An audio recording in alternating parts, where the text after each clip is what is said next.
All right, well, let's dive on in here. I'd like to quickly just do some introductions. Uh, Hopefully, most of you are familiar with myself, Andrea Topper. I am the Nutrient Management Outreach Specialist here at DATCP, but I also have some other awesome people that really help with the Nutrient Management Farmer Education Program. First would be Shauna Minnick. Shauna, would you like to introduce yourself? Yes, thank you. Good morning, everybody. I'm Shauna Minnick. I've been with DATCP about 3 years, and I will be the fiscal contact for NMFE. So I'll be helping with reimbursement requests. I'll be the one sending out your contracts every year for signature. And then I can also just help with any general questions, or if you want to check balances, have a question on when your payment will be coming, definitely feel free to reach out. Happy to be here. Thanks, Shauna. And then thirdly, we have Wrangler Jones. I don't believe Wrangler was able to get on the call with us here today, but I'm on. Wrangler. Oh, I'm sorry, Wrangler. Please introduce yourself. Good morning, everyone. My name is Ranger Jones. I get to help Andrea with the NMFE stuff. So I'm kind of her sidekick during the NMFE season. So do a lot of nutrient management stuff. Yep. So for DATCP representation, if you ever, would like additional help with curriculum or teaching, Wrangler and I try to divide and conquer across the state. So I'm more centrally located, so I tend to take more of like northern and northeast side of the state. Wrangler is a little bit more south west, and so he, tends to fill more of those gaps. But a lot of times we can tag up if we have a bunch of people attending an event. We're more than willing to both come out and help however we can. All right, just a quick review for everybody. We have two tiers within the NMFE grant program.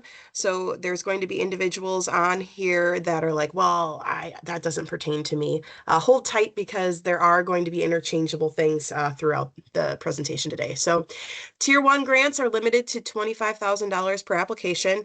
Unless you pool together with multiple groups or entities, every entity you add on allows you to apply for an additional $10,000. Participants are required to have an NMP in order to receive reimbursements. So the purpose of Tier 1 grants is truly getting more nutrient management plans on the ground, helping farmers write their plans, and then completing a plan so that they can receive stipends. Additionally, if interested, counties are able to request an additional $2,000 in funding for laptops, and that is purely for use of a laptop for farmers to be able to come into the office and work on writing nutrient management plans and getting help from county staff. Sometimes it just doesn't work that they're able to come in during the class times that we hold, and so there's a lot of one-on-one time that can happen outside of our normal NMFE classes, and that is what that funding is for. Tier 2 grants are more education-based. Those are limited to $3,000 per application. You do not have to have farmers that are coming to this training or this event and producing an NMP. It's really more about education around nutrient management. You could host a soil sampling field day. You could host a field event talking about low disturbance manure injection, talking about, better practices that are helping reduce our nitrogen applications, what have you. There's also the ability within Tier 2 grants to host implementation reviews. These were fairly new, but I believe this is going to be the second year in which we're able to host those. Sorry, my slides were not advancing. But implementation reviews are really just providing an opportunity to county land conservation departments to bring together farmers and planners to discuss the nutrient management plan. Making sure that the farmer knows and understands what's in that plan and that it's implementable. I've been hearing a lot more from people that they haven't necessarily been able to get the planner to come to those conversations, and more or less targeting farmers and just having farmers come in and discuss the nutrient management plans. Um, Totally flexible on how you want to, do or handle those implementation reviews. I think it is kind of hard. I think some of the planners might feel targeted or embarrassed that you're having to come in and discuss this work that they have provided to you on. And so there is not a requirement that the planner attends, but if they do attend, they're also eligible for a stipend and they can receive nutrient management CEU credit for their CCA, Certified Crop Advisor certification. If you are hosting implementation reviews, there is an implementation review guide on our nutrient management farmer education webpage. So feel free to check that out, but also know that I'm here as a resource. If it's your first time hosting implementation reviews this year, don't hesitate to reach out and we can talk through how those discussions might go. Just for general information, we are planning to open the next application mid-January, and those applications will then be due April 15th. The way that NMFE funding works is we're always applying quite a ways in advance for funding.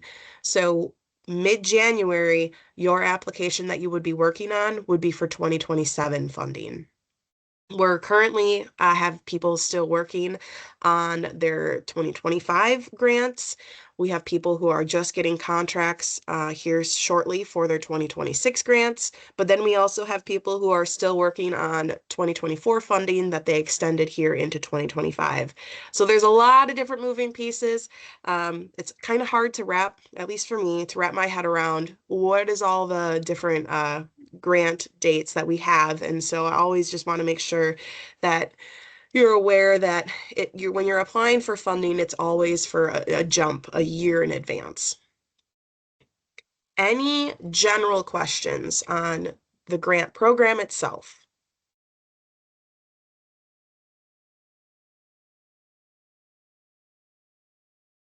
Okay. So let's talk a little bit about documentation and forms. These are a lot of the things that you'll be corresponding with Shauna with on the background. So first and foremost is our reimbursement form. Our reimbursement form can be found on the NMFE webpage.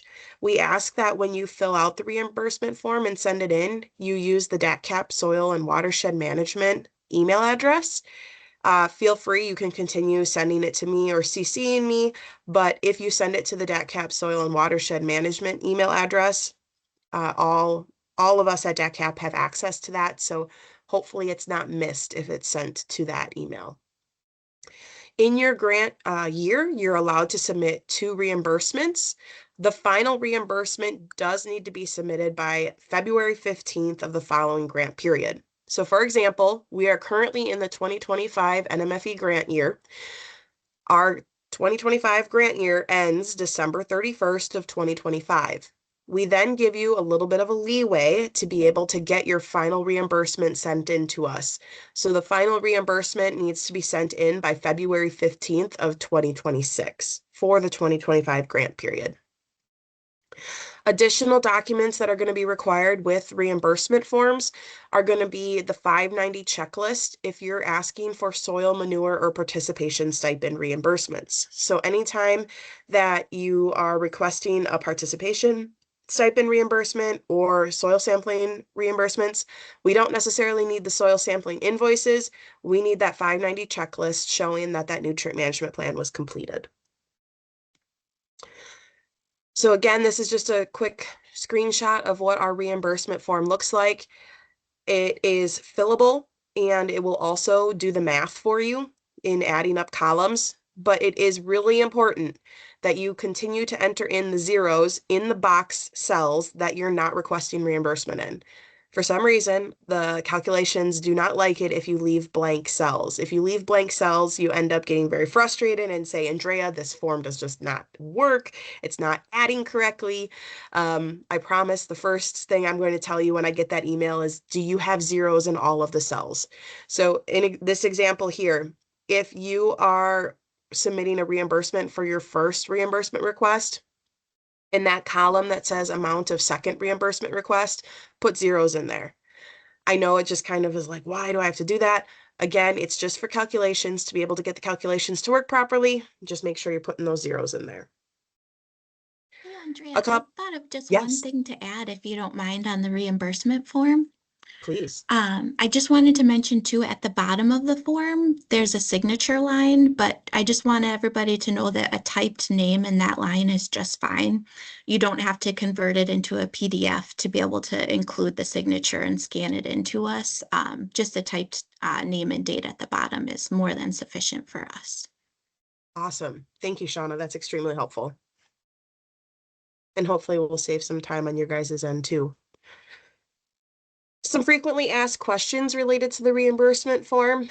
There has been confusion in the past about whether farmer participants can receive a participation stipend every single year if they come through your class as a refresher. So there is the bottom line requirement that once every 4 years, a farmer must come through the NMFE program to get their refresher to be able to remain compliant in their ability to write their own nutrient management plan. That once every 4 years is like the bottom of it. But if you have an NMFE grant that you have every single year and you have a farmer that wants to come every year and work with you to update their plan and turn it in, it's totally fine that they receive that completion participation stipend. Just know that the soil sampling piece is a little bit trickier. So the soil sampling is, they're allowed up to $750, depending on how you write your grant, for reimbursement for soil sampling. There is going to be farms that are bigger than the amount that $750 will cover for soil sampling. So in those situations, I have allowed, as long as you keep documentation on which fields you have paid for, you can allow an additional $750 if they come back the next year and they have more fields that you didn't pay for soil samples on. You can do that, but it is up to you to keep track of that so that you're not double paying on fields, that you're paying, for one field once every 4 years. And requesting administrative payments if a farmer pays tuition to attend the NMFE course. No, we don't allow administrative payments if you're requesting a tuition payment. It's built into that tuition that if the farmer is paying for tuition, out of those tuition costs, you would be receiving administrative payments. Third question, can counties receive administrative payments for staff time? No, they cannot. NMFE funds come straight out of SWRM, and we already have the built-in staffing allocation from SWRM, and so these funds cannot be used for staff time. If you work with a local nonprofit, if you have, a different option other than county staff that are helping run your NMFE program, you can subcontract administrative tasks with them, and they could receive the administrative payments. Can I move funds to a different category if I over or have underspent in another category? Yes, most definitely. I request, though, that you do send us an email stating how much funds you're moving from one category to another. We also have a budget change form that when you send that an email to me saying, hey, I'm looking for approval on, can I move these funds? I'll shoot back an email and say, yes, just enter it into this form. And that's the way that we keep track of it on our end. So that when Shauna is going through and doing the reimbursements, everything kind of adds up for her on her end. All right, the final report template. It's newly updated this year. We're really excited about it. It is now built into a Microsoft Forms survey template, and so it's a link to the final report. You will be able to see if you go to the NMFE webpage that these links are there on the right-hand side of the screen under grantee resources.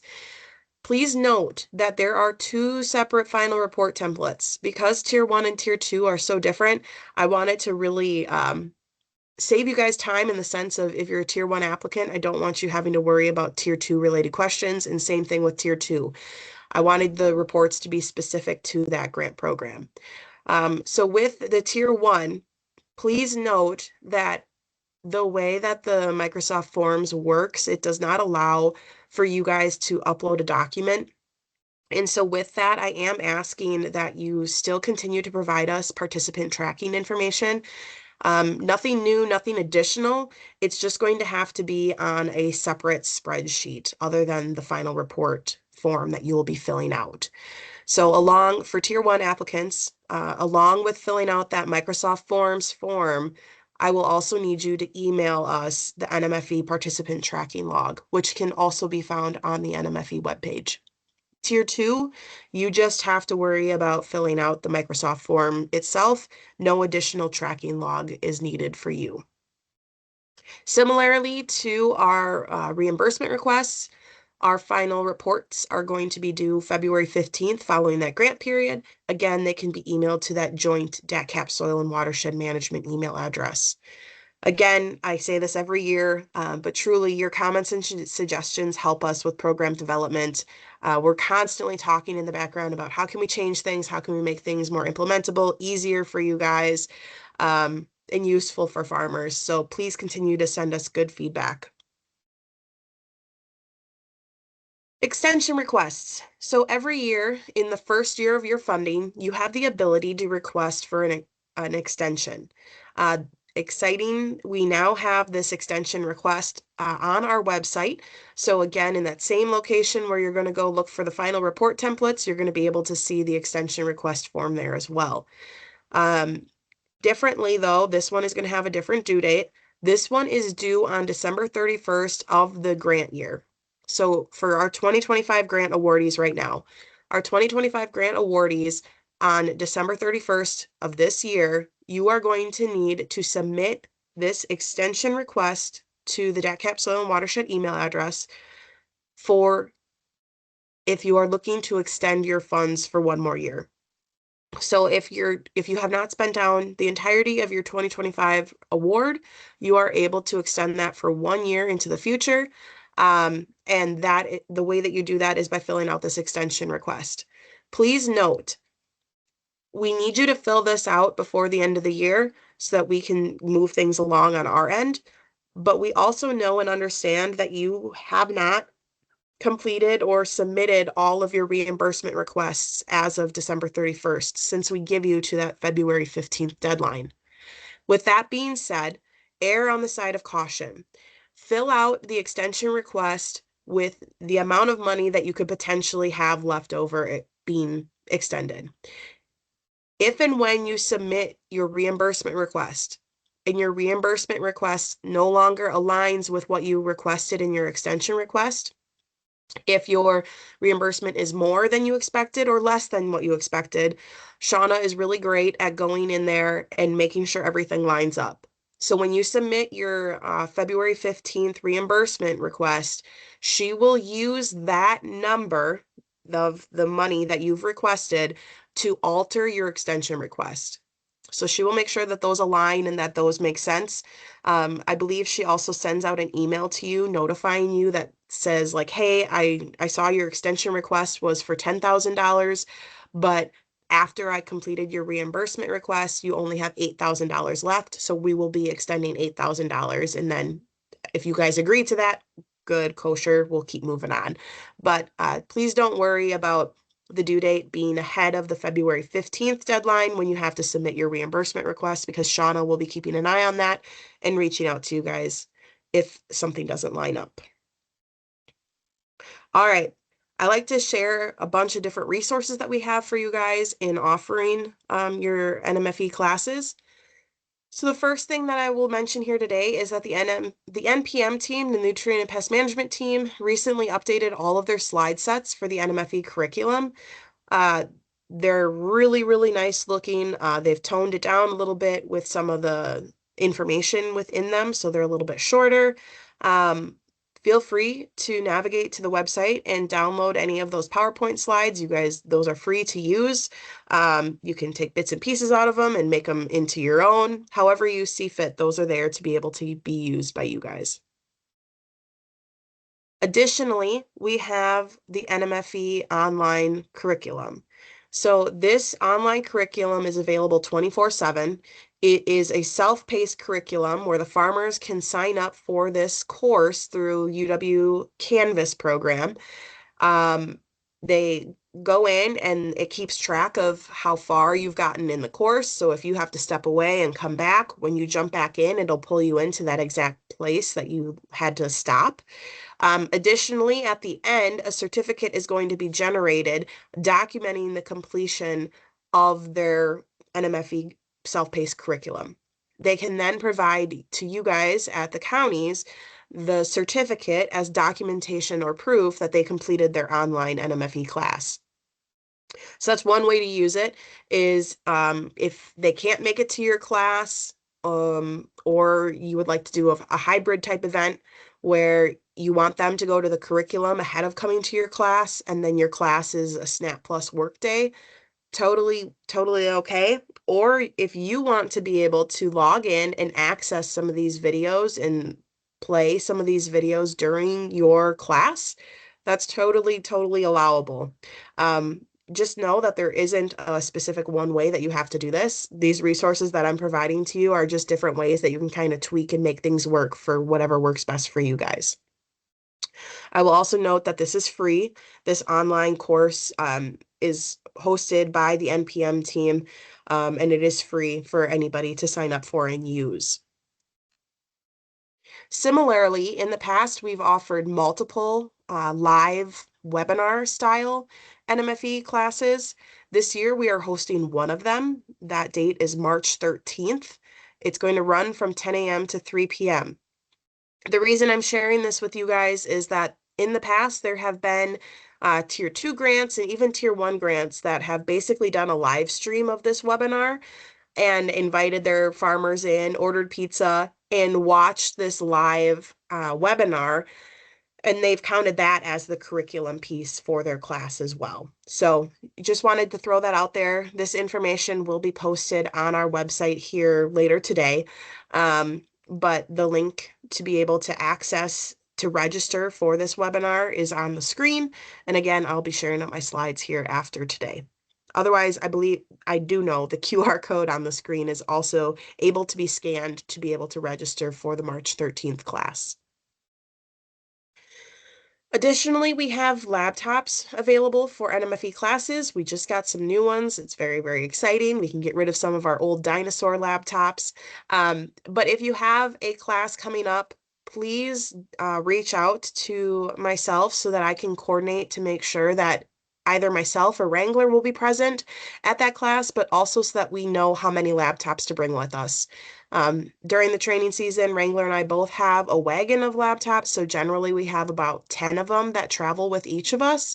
But if we need more than that, please just let us know so that we can coordinate in advance.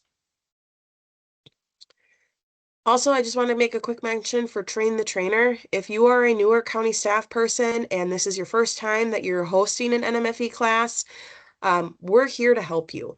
If you need assistance, please don't hesitate to reach out to me. We can meet, we can work on planning your event, we can talk about the curriculum. All of those are things that I can help you with. So please don't hesitate to reach out if you have questions. There's some new class resources. So previously, I would say like regularly about 5 years ago, the NPM team would offer a binder for each NMFE participant. We have moved away from those binders, and I believe we've pretty much depleted the remaining binders that were there in the last year here. And so with that transition away from that binder, they have moved to this magazine style resource. And so all of these are available to you when you host your class. If you don't have any and you would like to make sure that you have some available for your participants, please don't hesitate to reach out to the NPM team or myself, and I can help you get copies of this for your participants.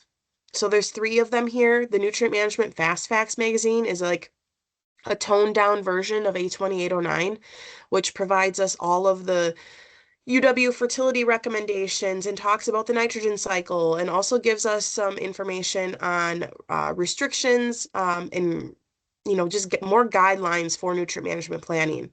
The Snap Plus V2 Guide magazine is available online, but please note that as we transition to V3, the V2 Guide magazine is no longer going to be printed. So there are going to be some county staff people that still have some limited printed copies available. Feel free to use those if your farmers are still using V2. It's a great resource, but we are not printing any additional copies of the V2 magazine. We do have a brand new SNAP Plus V3 magazine. If there is a chance that you attended one of our nutrient management regional meetings this past fall, we had those just freshly hot off the press and printed, and we went through over 1,000 copies of them at those meetings. And so we have a brand new batch of 2,000 available ahead of NMFE season here. So please let us know how many farmer participants you're planning on having in class so that we can make sure we have enough copies of that new SNAP Plus V3 magazine to bring to class with you. I've been talking a lot about the nutrient and pest management program. These are our wonderful individuals located regionally throughout the state. These are individuals alongside Wrangler and I that are available to help host your nutrient management farmer education class. These are the faces behind the development of the curriculum, and there is no one more fitting in my mind to be able to present on that curriculum than them themselves. And so they are available to help at your trainings. They're available to be there as presenters, also help with SNAP Plus technical questions. So please don't hesitate to reach out to them to help with your class. All right, I have just a couple additional new things that I want to touch on, and then I'm going to open it up for questions and see if there's any things that you guys have additional questions on. New this year is this NMFE class information survey. So over the past year, Wrangler and I have been talking a lot with agronomists and county land conservation departments on how can we continue to offer education and outreach around nutrient management for farmers that may not have a county class, for agronomists that are new who are wanting to learn how to write nutrient management plans, or even county staff who are new that want to be able to learn more about nutrient management planning. Well, we know that there's these awesome NMFE classes that happen around the state, but not everybody else is aware of them. So our hope is that you would be able to help us by filling out this survey and sharing with us when your class is, the location, the time frame, the point of contact to reach out to, so that I can create a calendar of sorts that I'm going to post on the nutrient management training webpage so that I can point people to additional trainings that are available throughout the state if they want to learn about nutrient management plan writing. Please note that people who reach out to you about attending a class that might not be in your county or, might be crossing county lines or is an agronomist, the expectation of them attending this class is not that you're going to be paying them a stipend.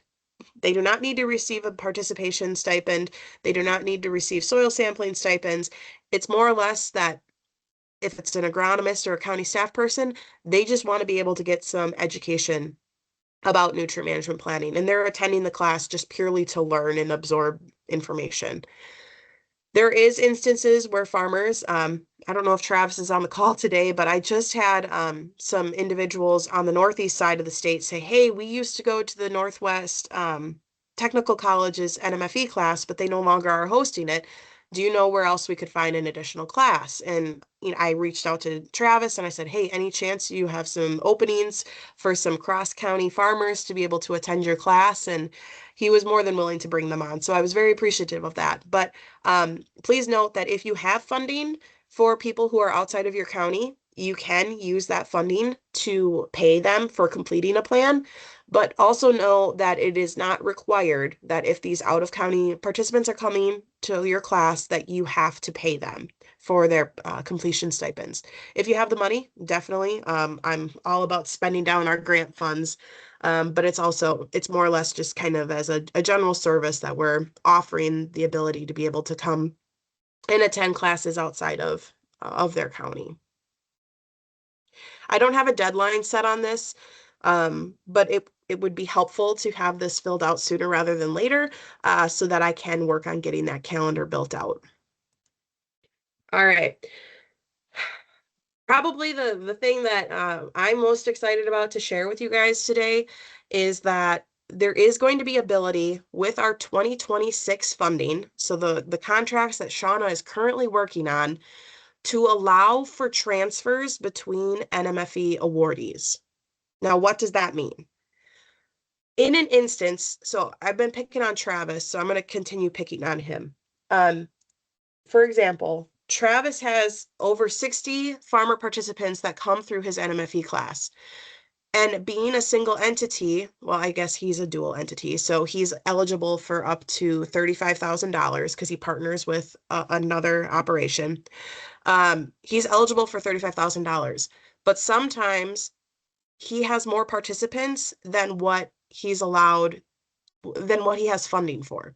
So in situations where you might have extra funds, or situations where there is a lot of staff turnover and you're not able to fulfill the grant like you previously had planned to do, there is going to be ability to transfer funds to other NMFE awardees. So we're still fleshing this out and working on getting the language added to our contracts. But the reason I'm excited for this is because there are instances where we have staff turnover, and hosting an NMFE class just becomes really daunting when you have brand new staff, or they just don't have, they haven't backfilled the position.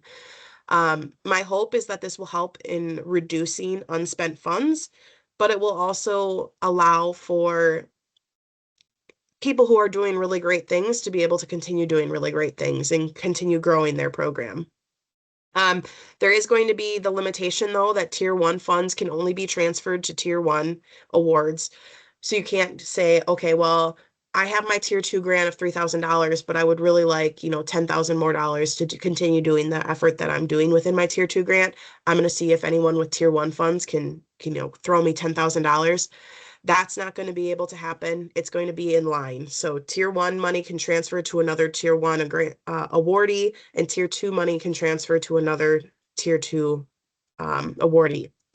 This is not limited to counties. This is open to all NMFE awardees. And so don't think that it's exclusive by any means. It's more or less truly just to kind of help with any money that's going to be underspent or not spent. Note that this will not allow extended funds to be transferred. We will have a deadline of December 1st of that given grant year. So I'll use the example of 2025. It's not feasible right now.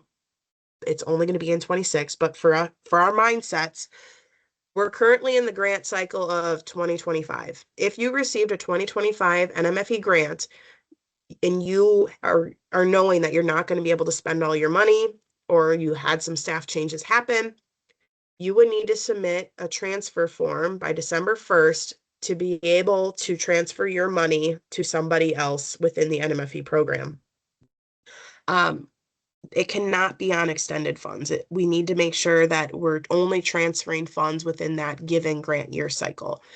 That's not to say, though, that when we do a transfer, so Andrea is transferring Shauna $10,000.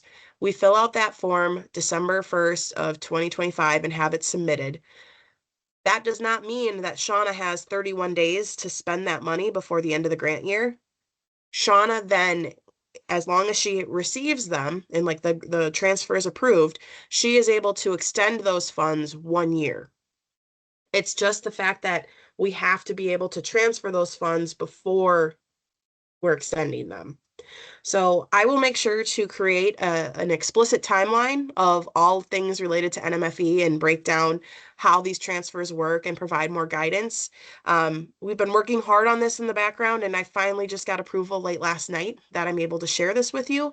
So I didn't want to just not talk about it. But please know that this might seem confusing or, might not make sense right now. I promise to be providing you guys with more updated information and guidance, and I'll probably even host another office hour type webinar where we can chat more about those specifics. I can share the transfer form and walk more through what those things are going to look like. But hopefully this is, again, going to mitigate some of that underspending or allow for other entities to be able to continue to grow. But hopefully you guys are excited about this as much as I am. My contact information is here, but I'm going to stop sharing my screen so I can see if we have any questions. All right. Kirk has a question about a pre-class or post-class survey or evaluation for NMFE participants this year.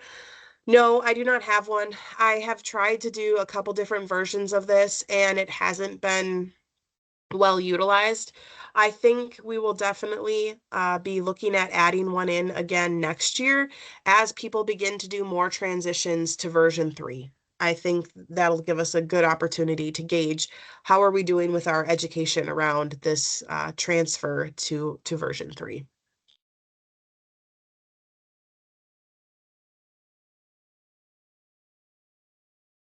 Other questions?